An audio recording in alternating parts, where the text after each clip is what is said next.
President! Okay. So, tingnan po natin ang mensahe. Wala po natin sa gitna. So, tinatawag po natin ang my birthday celebrant. Palapakan po natin sa gitna ng natin. G. Pisa.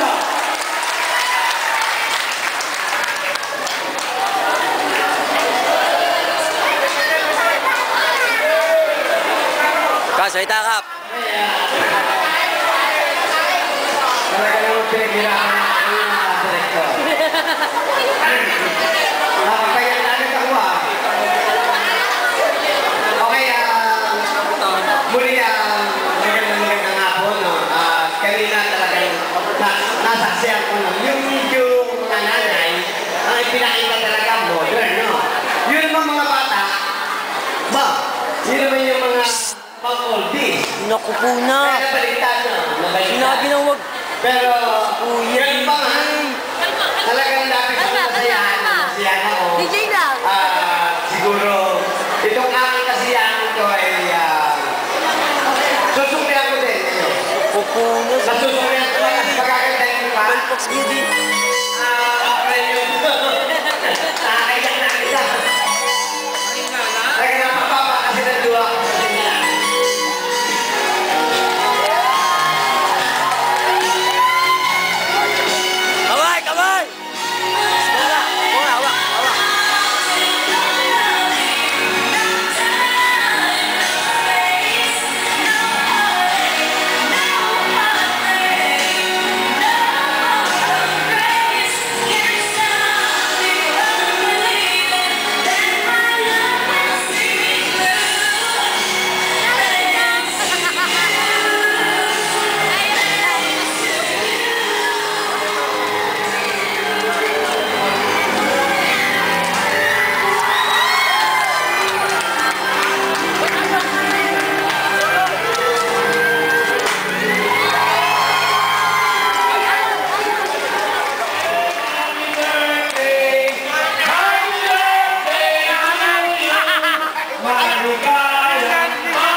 Sisigapin po ng inyong kapitan na pag-iipayuin pa po ang lahat ng programa na aking pong ipatutupad kasama ko po ang pong sanggunian.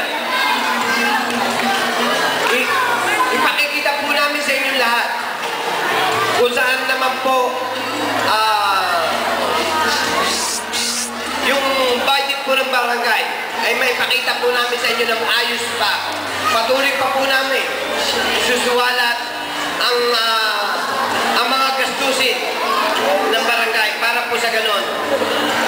Hindi po mawala ang tiwala niyo po sa amin. Kaya po, bilang ama po ng barangay, kami lang po ang tigapamahala nito. Kahit po, ako po'y nagsasakripisyo sa pupo ng aking pamilya. Sa akin sila. Yung elementary pa naman nagpinta. Sabi sa akin ni Robby, ako gagawin, hindi, intindihin nyo na lang. Ipabubulong ko kay Ka, ibulong mo.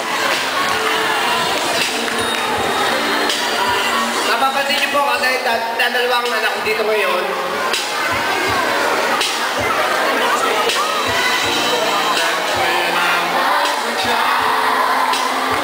Yung po kasi isa kong anak ay kasalukuyan po nasa CSM ngayon.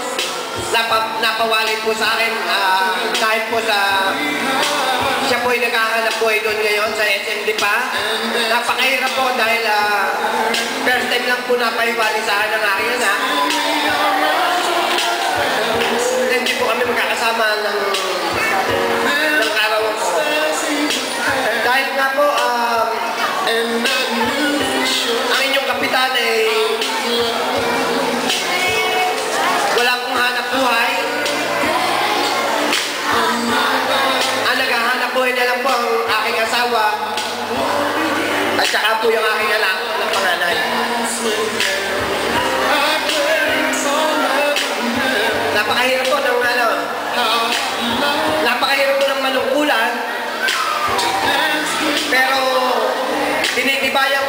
aking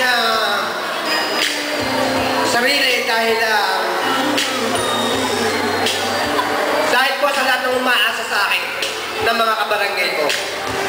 Pinipilit ko po na kahit na po anong batikos ang natatanggap ng inyong kapitan. Pero nagiging matatag po rin ako, pati po ang pamilya ko.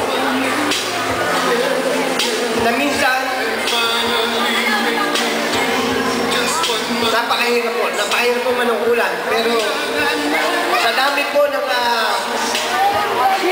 ginagawa ko panunungkulan para sa aking kabarangay, meron pa rin po ako narinig na pangit para po sa akin. Pero okay na po yun. Lalo po nagiging matigas ang aking puso na parang hindi po sila aking pakinggan. Password forward na lang niya. Na minsan lang po, hindi ko po maiwasan. Hindi po maiwasan ng aking staff. Lalo na po ang aking staff. At ang aking mga konsyal na suporta po sa akin. Lalo na po ang staff ko po talagang sobra po. Sobra po minsan ang naririnig.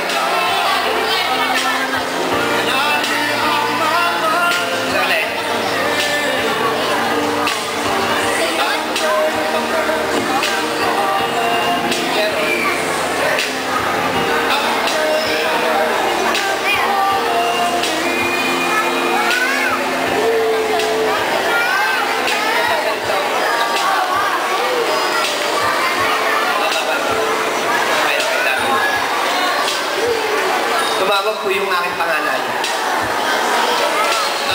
Yun po, basta sinisigurado ko po sa inyo na kung ano man po yung naging mitigil ko sa akin pong politika, yung po ay naudlot dahil po sa kahilingan po ng mga nakararami na wag muna po akong tumakbo bilang konsyal. Pero yun po ay aking pangarap. Dahil nga po sa inyo, hindi po ako tumuloy. Kaya po sana kayo po ay maging kaagapay ko po dito sa programang ito. Ito po ating pong inilunsad na to na programa. Sana wag niyo po kami pabayaan. Nasa sa inyo po ang akin po lahat.